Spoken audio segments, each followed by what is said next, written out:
दोस्तों आज हम बात करने वाले हैं cell the unit of life chapter से टॉप 20 एमसीक्यूज के बारे में। कुछ प्रीवियस ईयर क्वेश्चंस भी आज हम डिस्कस करने वाले हैं। The DNA present in chloroplast is, ये आपका नीट 2024 का क्वेश्चन है कि डीएनए जो है आपका क्लोरोप्लास्ट के अंदर कैसा होता है।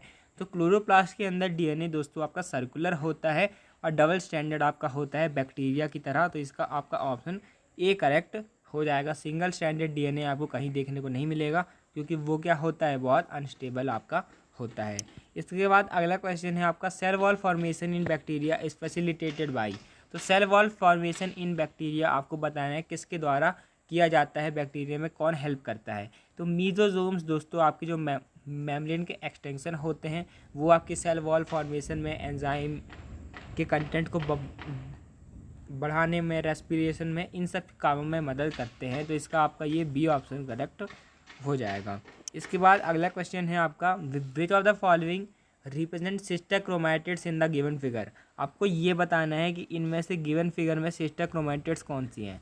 तो ए क्या है, ए तो आपका दोस्तों आपका सेंट्रोमियर है, तो ये तो आपका दोस्तों वैसे ही गलत हो गया। तो बी क्या है आपको दोस्तों, बी है आपके सिस्टर क्रोमैटिड्स, एक ही साइड पे जो आपके लगे होते हैं वो क्या होते हैं, आपके सिस्टर क्रोमैटिड्स आपके होते हैं। तो बी जो है आपका सही आंसर हो जाएगा। तो बी ऑप्शन करेक्ट हो जाएगा।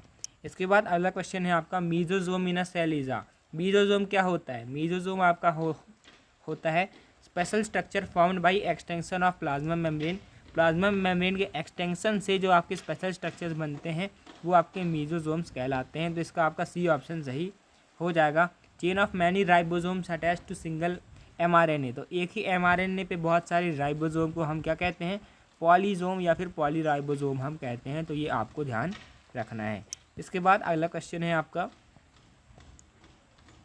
अगला क्वेश्चन है concentrically arranged cisternae of Golgi complex are arranged near the nucleus which distinct convex cis or maturing and concave trans or forming face. तो कॉन्वेक्स सिस फेज होता है और वो फॉर्मिंग फेज होता है, और कॉनकेव ट्रांस होता है और वो आपका मैच्योरिंग फेज होता है। तो इसमें उल्टा दे दिया गया है। तो ये स्टेटमेंट क्या हो गया, इनकरेक्ट हो गया। Number of proteins are modified in the cisternae of Golgi complex before they are release from the cis face. ये भी आपका इनकरेक्ट हो गया क्योंकि ट्रांस फेज या फिर मैच्योरिंग फेज, कॉनकेव फेज से जो प्रोडक्ट्स है वो आपके रिलीज होते हैं। तो स्टेटमेंट 1 और 2 दोनों क्या हो गए, इनकरेक्ट। तो इसका आपका डी ऑप्शन करेक्ट हो जाएगा। Both statements are false. अगला क्वेश्चन है आपका, ये आपका नीट 2023 का क्वेश्चन है। Which of the following functions is carried out by the cytoskeleton in the cell. तो साइटोस्केलेटन क्या क्या करता है, साइटोस्केलेटन आपके सेल के शेप के मेंटेनेंस में मदद करता है और मोटिलिटी में मदद करता है। तो आपका ये डी ऑप्शन करेक्ट हो जाएगा। Micro tubules, micro filaments, intermediate filaments, ये आपके मोटिलिटी में बहुत अच्छा रोल प्ले करते हैं cytoskeleton of the cell.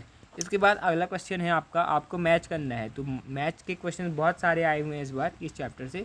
Nucleolus आप जानते हैं क्या क्या क्या होता है, एक न्यूक्लियस के अंदर नॉन मेम्ब्रेन बाउंड स्ट्रक्चर होता है जो कि एक्टिव ट्राइबोसोमल आरएनए की सिंथेसिस करता है। तो एक आपका क्या हो जाएगा, 3 हो जाएगा।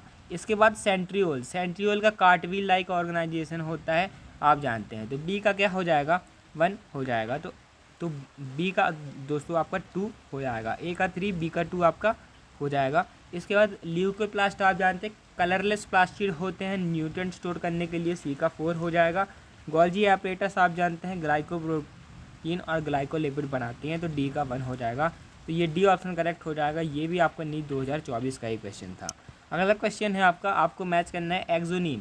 तो एक्सोनीम क्या होता है, सिलिया और फ्लैजिला का जो कोर पार्ट होता है उसको हम एक्सोनीम कहते हैं। तो ए का दोस्तों आपका 2 हो जाएगा। इसके बाद कार्टवील ऑर्गेनाइजेशन आपको सेंट्रियोल में देखने को मिलता है, तो बी का 1 हो जाएगा। क्रिस्टा आप जानते हैं माइटोकॉन्ड्रिया की इनर मेम्ब्रेन की जो इनफोल्डिंग होती है उसको हम कहते हैं क्रिस्टा। और सैटेलाइट डीएनए कहाँ मिलता है, क्रोमोसोम के अंदर मिलता है, तो डी का 3 हो जाएगा। तो इसका सी ऑप्शन आपका करेक्ट हो जाएगा। इसके बाद अगला क्वेश्चन है आपका, आपको फिर से मैच करना है। आपको दोस्तों आप सही स्टेटमेंट बताना, माफ़ कीजिएगा, ये आपका नीट 2024 का ही क्वेश्चन है। बहुत सारे क्वेश्चन आए इस बार। इस चैप्टर से, mitochondria and chloroplast are both double membrane bound organelles. तो ये आपका सही स्टेटमेंट है कि जो माइटोकॉन्ड्रिया है और क्लोरोप्लास्ट है दोनों के पास दो दो मेम्ब्रेन होती हैं। Inner membrane of mitochondria is relatively less permeable as compare to chloroplast. ये आपका गलत स्टेटमेंट हो जाएगा, क्योंकि अगर मैं बात करूँ इनर मेम्ब्रेन की परमिएबिलिटी की तो एनसीईआरटी की लाइन है, माइटोकॉन्ड्रिया की जो इनर मेम्ब्रेन होती है वो क्लोरोप्लास्ट की इनर मेम्ब्रेन से ज़्यादा परमिएबल होती है। इसमें उल्टा दिया गया है। तो स्टेटमेंट 1 जो है आपका ट्रू है, लेकिन स्टेटमेंट 2 क्या है, इनकरेक्ट है। इसका आपका ये बी ऑप्शन सही हो जाएगा। इसके बाद अगला क्वेश्चन है, मैच करना है आपको। सिलिया के अंदर जो कोर होता है उसको हम कहते हैं एक्सोनिम। ये भी नीट 2024 में आया हुआ है, बहुत बार ये सिलिया फ्लैजेला का एक्सोनिम इस बार आया है। एंडोप्लाज्मिक रेटिकुलम दोस्तों आर के ऊपर क्या होते हैं, रफ एंडोप्लाज्मिक रेटिकुलम के ऊपर आपके राइबोसोम्स होते हैं। तो बी का आपका 4 हो जाएगा, ए का 3, बी का 4 हो जाएगा। माइटोकॉन्ड्रिया आप जानते हैं क्रिस्टे होते हैं, इनके अंदर इनर मेम्ब्रेन की इनफोल्डिंग को हम क्रिस्टा कहते हैं। काइनेटोकोर आप जानते हैं, इससे कौन अटैच होते हैं, स्पिंडल फाइबर होते हैं। डी का 1 आपका हो जाएगा, तो इसका बी ऑप्शन आपका करेक्ट हो जाएगा। इसके बाद अगला क्वेश्चन है आपका, वाल्टर फ्लेमिंग ने क्या आपका टर्म दिया था, आपका क्रोमैटिन टर्म उन्होंने दिया था। तो ए का आपका 2 हो जाएगा। रॉबर्ट ब्राउन सर ने क्या किया था, रॉबर्ट ब्राउन सर ने आपके न्यूक्लियस को डिस्कवर किया था। तो बी का आपका दोस्तों 4 हो जाएगा। जॉर्ज पेरेल ने क्या डिस्कवर किया था, राइबोसोम्स को एनिमल सेल्स के अंदर डिस्कवर किया था पहली बार। तो इसका सी का आपका 3 हो जाएगा। कैमिलियो गोल्जी जो थे उन्होंने क्या डिस्कवर किया था, डिस्क शेप्ड सैक्स या फिर सिस्टर्ने नियर सेल न्यूक्लियस। तो सिस्टर्ने किस में मिलते हैं, गोल्जी में मिलते हैं। तो गोल्जी ऑपरेटर्स को इन्होंने डिस्कवर किया था। इसका दोस्तों आपका ए ऑप्शन आपका करेक्ट हो जाएगा। इसके बाद अगला क्वेश्चन है आपका, which of the following are not considered as a part of endo membrane system. ये आपका नीट 2023 का भी क्वेश्चन है कि एंडो मेम्ब्रेन सिस्टम जिसमें जो बहुत सारी ऑर्गेनेल्स हैं उनका फंक्शन को रिलेटेड आपका होता है, कोऑर्डिनेटेड आपका होता है। तो उसमें कौन नहीं आता, तो माइटोकॉन्ड्रिया उसमें नहीं आता है, आपका क्लोरोप्लास्ट नहीं आता है और पैरोक्सीजोम नहीं आते हैं। तो ए सी ई आपके नहीं आते, तो इसका सी ऑप्शन आपका करेक्ट हो जाएगा। इसके बाद अगला क्वेश्चन है आपका, given below are 2 statements in bacteria the mesosomes are formed by extension of plasma membrane. ये आपका सही स्टेटमेंट है कि जो बैक्टीरिया है उनमें मीजोजोम कैसे बनते हैं, प्लाज्मा मेम्ब्रेन की एक्सटेंशन से बनते हैं। The mesosomes in bacteria help in DNA replication and cell wall formation. ये भी आपका सही स्टेटमेंट है कि डीएनए रेप्लिकेशन और सेल वॉल फॉर्मेशन में मीजोजोम्स मदद करते हैं बैक्टीरिया के अंदर। तो स्टेटमेंट 1 और 2 क्या है, करेक्ट है। तो इसका आपका ये सी ऑप्शन करेक्ट हो जाएगा। इसके बाद अगला क्वेश्चन है आपका, which of the following statements are correct in context of Golgi operators. Golgi operators के बारे में क्या क्या सही है आपको ये बताना है। It is important site for formation of glycoprotein and glycolipids. ये आपका सही स्टेटमेंट है कि ग्लाइकोप्रोटीन और ग्लाइकोलिपिड बनाने के लिए जो इंपॉर्टेंट साइट होती है आपकी कौन होती है, गोल्जी ऑपरेटर्स होता है। तो आपका ये तो आना ही चाहिए। It produces cellular energy in the form of ATP. ये दोस्तों आपका गलत स्टेटमेंट हो जाएगा, क्योंकि एटीपी कौन बनाता है, रेस्पिरेशन कौन करता है, पहले तो साइटोप्लाज्म होता है, लेकिन जो मेजर रेस्पिरेशन होता है आपका माइटोकॉन्ड्रिया में होता है। तो बी जो है आपका दोस्तों इनकरेक्ट हो जाएगा। It modifies the protein synthesised by the ribosomes on ER. तो ये आपका दोस्तों सही स्टेटमेंट है कि जो प्रोटीन्स हैं उनको मॉडिफाई आपका करता है गोल्जी ऑपरेटर्स। ये आपका सही स्टेटमेंट है। तो सी आपका सही हो गया, तो वैसे ही आपका बी ऑप्शन करेक्ट हो गया।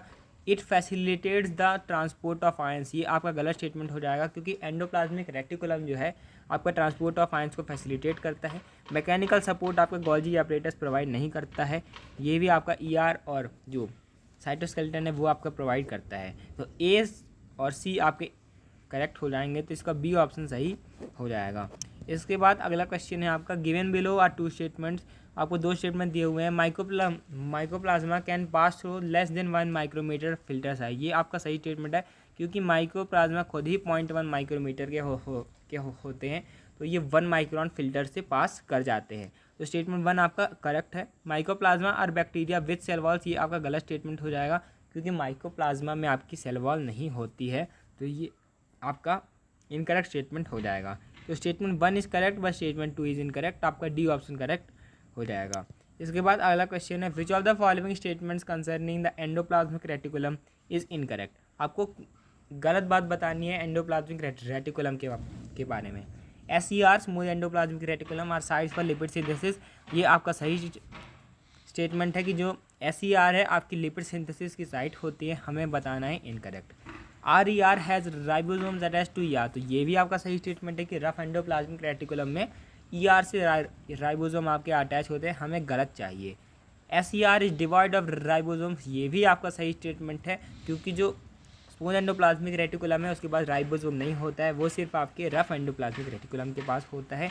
इन prokaryotes only RER is present, ये आपका दोस्तों इनकरेक्ट स्टेटमेंट है क्योंकि जो प्रोकैरियोट्स है उनके अंदर कोई भी मेम्ब्रेन बाउंड ऑर्गेनेली आपकी नहीं होती है, तो सिर्फ रेयर में उनमें एब्सेंट नहीं होता और सेर भी उसमें एब्सेंट होता है, सब इसमें एब्सेंट होता है, तो इसका डी जो है आपका सही आंसर हो जाएगा।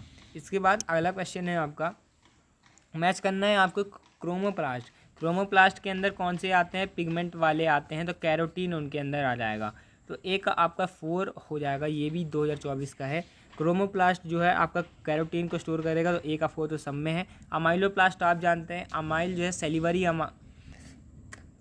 सेलिवरी अमाइलेज, तो ये किससे आ रहा है, स्टार्च से आपका रिलेटेड है, तो बी का आपका 203 हो जाएगा, स्टार्च ये स्टोर करता है, तो बी का 3 आपका हो जाएगा, ए का 4 बी का 3, तो ये दोनों हो सकते हैं। इसके बाद इलायोप्लास्ट आप जानते हैं ऑयल और फैट को स्टोर करता है, तो सी का 2 आपका हो जाएगा, तो बी ऑप्शन वैसे ही करेक्ट हो गया। एल्यूरोप्लास्ट आप जानते हैं प्रोटीन स्टोर करते हैं, तो डी का 1 हो जाएगा, तो इसका बी ऑप्शन आपका करेक्ट हो जाएगा। इसके बाद अगला क्वेश्चन है आपका, which type of substances would face difficulty in passing through the cell membrane, cell membrane pass करने में किसको दिक्कत आएगी, तो सेल मेम्ब्रेन में बाहर क्या क्या होता है, बाहर आपके होते हैं हाइड्रोफिलिक हेड, तो जो आपके हाइड्रोफिलिक होंगे उनको क्या होगा, रिपल्सन सहना पड़ेगा यहाँ पर, क्योंकि हाइड्रोफिलिक हेड जो है किसी और को पानी के पास भटकने नहीं देंगे, तो ये आपका दोस्तों जो हाइड्रोफिलिक मोइटी जो हैं आपके जिनके पास है उनको पास करने के लिए डिफ़िकल्टी आपके पास फेस करनी पड़ेगी, तो इसका आपका बी ऑप्शन सही हो जाएगा। इसके बाद अगला क्वेश्चन है आपका, when the centromere is situated in the middle of 2 equal arms of chromosome the chromosome is referred as, तो जब वो सेंट्रोमियर बिल्कुल 2 आर्म के बीच में आ जाए तो उसको हम क्या कहते हैं, मेटासेंट्रिक क्रोमोसोम कहते हैं। थोड़ा सा दूर हो जाए तो हम उसको सब मेटासेंट्रिक कहते हैं, थोड़ा सा एंड पर हो जाए तो उसको हम एक्रोसेंट्रिक कहते हैं, बिल्कुल ही लास्ट में हो जाए तो हम उसको टीलोसेंट्रिक कहते हैं। अभी तो इसका आंसर आपका सी ऑप्शन करेक्ट हो जाएगा। इसके बाद अगला क्वेश्चन है आपका, which of the following is an incorrect statement, आपको इनकरेक्ट स्टेटमेंट बताना है। The perinuclear space forms a barrier between materials present inside the nucleus and then of cytoplasm, ये आपका सही स्टेटमेंट है कि पेरीन्यूक्लियर स्पेस आपका 25 से 50 आपका माइक्रोमीटर का एरिया होता है, 25 से 50 आपको माइक्रोमीटर का एरिया होता है, जो कि न्यूक्लियस और साइटोप्लाज्म के मटेरियल्स के बीच में बैरियर बनाता है, तो ये आपका ट्रू स्टेटमेंट है, आपको इनकरेक्ट स्टेटमेंट बताना है। Nuclear pores acts as passages for protein and RNA molecules in both direction between nucleus and cytoplasm, तो ये भी आपका सही स्टेटमेंट है। न्यूक्लियस के अंदर पोर्स होते हैं जो कि पैसेजेस की तरह काम करते हैं प्रोटीन्स और RNA मॉलिक्यूल्स को दोनों ही दिशाओं में पास करने के लिए, न्यूक्लियस से साइटोप्लाज्म में भी और साइटोप्लाज्म से न्यूक्लियस में भी, तो ये भी आपका करेक्ट है। तो आपको बताना है incorrect. Mature sieve tube elements possess a conspicuous nucleus and usual cytoplasmic organelles, ये आपका दोस्तों गलत स्टेटमेंट है क्योंकि मैच्योर सीव ट्यूब में आपका न्यूक्लियस नहीं होता है, तो इसका सी ऑप्शन आपका करेक्ट हो जाएगा। Micro bodies are present in both plant and animals है, तो ये आपका ट्रू स्टेटमेंट है। NCERT की लाइन है कि जो माइक्रो बॉडीज़ होती हैं प्लांट और एनिमल्स दोनों में होती हैं। कौन सी ऑर्गेनेली सिर्फ आपको एनिमल्स में देखने को मिलते हैं, ये आपको कमेंट में बताना है।